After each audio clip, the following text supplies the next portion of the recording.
حضرت مولانا جلال الدین رومی رحمۃ اللہ تعالی علیہ فرماتے ہیں پرندوں، چیونٹیوں اور کیڑے مکوڑوں کو دانہ ڈالنے والے شخص کو اللہ کی طرف سے 3 انعام ملتے ہیں۔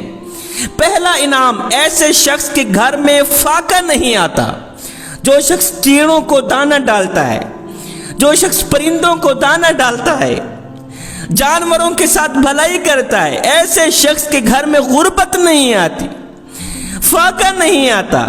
جس طرح انسان کو انسانوں کے ساتھ بھلائی کرنے کا اجر و ثواب ملتا ہے، سیم اسی طرح پرندوں کو دانہ ڈالنے کا بھی اجر و ثواب ملتا ہے، جانوروں کے ساتھ بھلائی کرنے کا بھی اجر و ثواب ملتا ہے، جانوروں کو پانی پلانے کا بھی ویسے ہی اجر و ثواب ملتا ہے جس طرح انسان کسی پیاسے انسان کو پانی پلاتا ہے۔ میرے کریم نبی نے ایک گنہگار شخص کا واقعہ سنایا۔ میرے نبی نے فرمایا، صحابہ، تم سے پہلی امتوں میں سے ایک گنہگار تھا، بدکار تھا، سیاکار تھا۔ وہ سفر کو جا رہا تھا۔ کافی سفر طے کرنے کے بعد اس کے پاس پانی ختم ہو گیا۔ 3 دن وہ بیچارہ پیاسا رہا۔ 3 دن کا بندہ پیاسا ہو، بتاؤ اس کو پانی کی کتنی ضرورت ہوتی ہوگی۔ اسے شدید پیاس لگی ہوئی تھی۔ کافی بھاگ دوڑ کرنے کے بعد، کافی تلاشی کے بعد اسے ایک کنواں ملا۔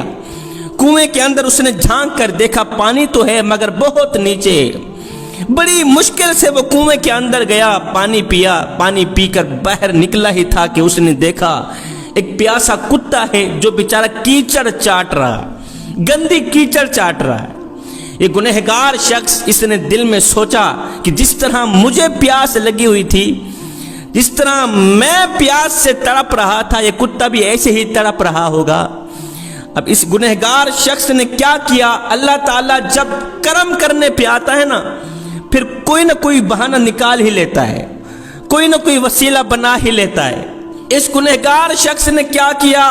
پھر گیا کنویں کے اندر، بڑی ہی مشکل سے کنویں کے اندر گیا، پانی تک پہنچا، اپنے موزے کو پانی سے بھرا، دانتوں سے پکڑ کر کنویں سے باہر نکلا۔ اس پیاسے کتے کو اس نے پانی پلایا۔ یہ گنہگار شخص مر گیا، فوت ہو گیا۔ مرنے کے بعد خواب میں کسی دیکھنے والے نے دیکھا کہ یہ گنہگار شخص، یہ پیاسا شخص جنت میں ٹہل رہا۔ دیکھنے والے نے حیرانی کے عالم میں گمسم ہو کر پوچھا، میاں تو گنہگار تھا، بدکار تھا، تیرا ٹھکانہ تو جہنم میں ہونا چاہیے تھا، تو جنت میں کیسے ٹہل رہا ہے؟ اس نے کہا، چپ کر، اب میں جہنمی نہیں ہوں، الحمدللہ اللہ تعالیٰ نے مجھے بخش دیا ہے، میں تو جنتی ہوں۔ اس شخص نے کہا، آخر کون سا ایسا تو نے نیک عمل کیا تھا؟ کہا، زندگی میں اور تو کوئی عمل نہیں کیے تھے، بس مرنے سے پہلے ایک عمل ایسا کیا تھا، وہی عمل میرے اللہ کو پسند آیا ہے، میرے اللہ نے مجھے بخش دیا ہے۔ وہ کون سا نیک عمل تھا؟ کہ میں نے پیاسے کتے کو پانی پلایا تھا۔ سبحان اللہ۔ آپ اندازہ تو لگائیں، اگر ایک گنہگار انسان، بدکار انسان، سیاکار انسان، خطا کار انسان، ڈوبا ہوا ذلیل انسان اگر ایک پیاسے کتے کو پانی پلائے تو میرا اللہ اس پیاسے کتے کا حیا کر کے گنہگار کو بخش دیتا ہے۔ اس بات کا تو کوئی جوڑ ہی نہیں مخلوق خدا کے ساتھ۔ جو شخص انسانوں کی خدمت کرتا ہے، پیاسے انسان کو پانی پلاتا ہے، بھوکے کو روٹی کھلاتا ہے، ضرورت مند کی ضرورت کو پوری کرتا ہے، اللہ تعالیٰ اس کو کتنا اجر دیتا ہوگا، اللہ تعالیٰ ایسے شخص پہ کتنا راضی ہوگا۔ میں تو بات بات پہ کہتا ہوں، صاحب، عبادت اس مقام تک نہیں پہنچاتی جہاں کسی کی خدمت پہنچاتی، جہاں غریب کو دی روٹی پہنچاتی ہے، ضرورت مند کی ضرورت پورے کرنے والی عادت پہنچاتی۔ عبادت اس مقام تک نہیں پہنچاتی جہاں غریب کی خدمت پہنچاتی۔